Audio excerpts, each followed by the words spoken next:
తాకట్లో ఉన్న మీ బంగారాన్ని విడిపించి ఆ రోజు ఆన్లైన్ రేటుకి కొంటాం. Sharma gold company.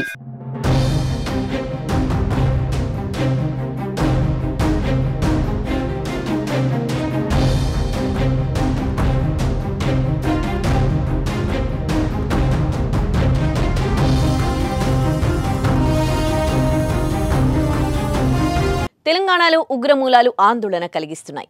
ఒకే రోజు ఇద్దరు పాకిస్తాన్ సానుభూతి పరుల భాగోతం బయటపడడం కలకలం రేపుతోంది. విజయనగరానికి చెందిన సిరాజ్తో హైదరాబాద్ వాసి సమీద్ సయ్యర్ పేలుళ్లకు కుట్ర పన్నారనే విషయం పోలీసులు నిగ్గు తేల్చిన రోజే సంగారెడ్డి జిల్లాలో ఉంటున్న ఇస్లాం అనే యువకుడు పాకిస్తాన్కు సహాయం చేస్తున్నారని తేలడం ప్రతి ఒక్కరిని నివ్వెరపరుస్తోంది.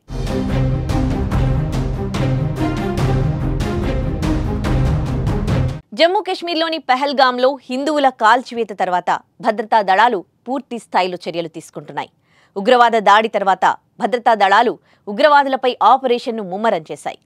ఈ క్రమంలోనే ఆపరేషన్ ఘోష్ సిమ్ను అస్సాం పోలీసులు ప్రారంభించారు. మన దేశానికి చెందిన సిమ్ కార్డులతో ఓటీపీలు చెప్పి పాకిస్తాన్లో వాట్సాప్ అకౌంట్లు క్రియేట్ చేసే 7 నిందితులను అరెస్ట్ చేశారు.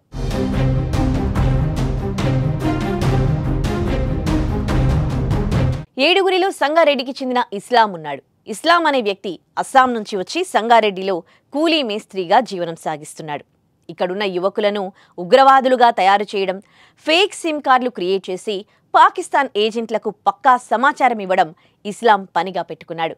దేశంలో ప్రస్తుత పరిస్థితిని, యుద్ధం సమయంలో మీడియాలో వచ్చిన సమాచారాన్ని పాక్లోని వ్యక్తుల వాట్సాప్ గ్రూపులో చేరవేసేవాడు.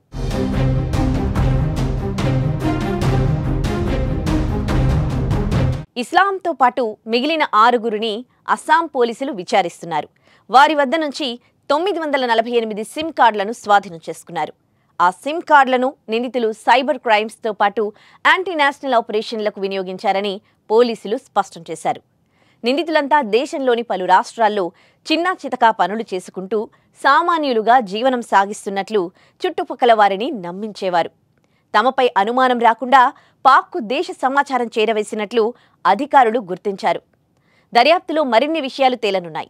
వీరితో పాటు ఇంకా ఎవరైనా పాక్ కోసం పనిచేశారా, వారి ప్లాన్ ఏంటనేది అధికారులు తేల్చనున్నారు.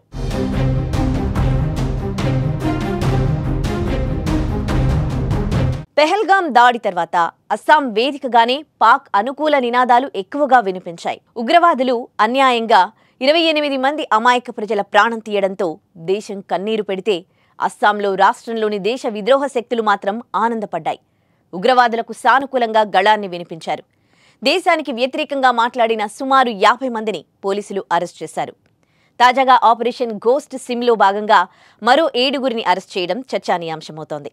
మన దేశంలోనే ఉంటూ, మన తిండే తింటూ, మన గాలినే పీల్చుతూ పాకిస్తాన్కు సాయం చేసిన ఇలాంటి వారికి ఎలాంటి శిక్షలు వేయాలో మీరే కామెంట్ చేయండి.